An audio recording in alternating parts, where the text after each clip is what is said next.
Hello, my name is Josh Buice, and I am the editor of a new book that I want to encourage you to read, and the title is The New Calvinism.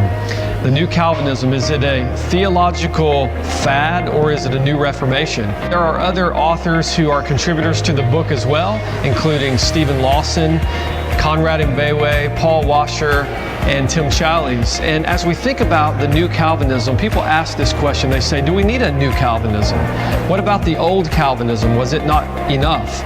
In modern church history, something very serious happened. There was this rise of the church growth movement.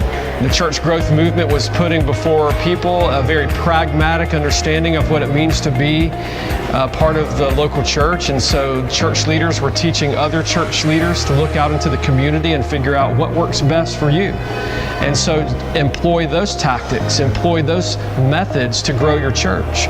And so what would happen over time is that many unbelievers would come into the life of a local church, and then eventually you would have the believers that were there were becoming extremely hungry for the truth of God's Word.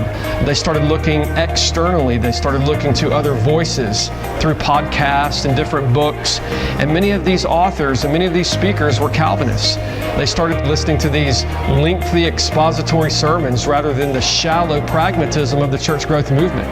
And so what happened is that over time there was a resurgence of Calvinism. Colin Hansen and others have documented this movement throughout time, but as we think about it, what caused it, you might say? Well, I believe as we look back at the pragmatism of the church growth movement, we see that people were just flat dissatisfied with what that offered them. And so as we think about that, we need to ask ourselves this question: is the new Calvinism movement, is it a fad or is it a genuine movement that honors God?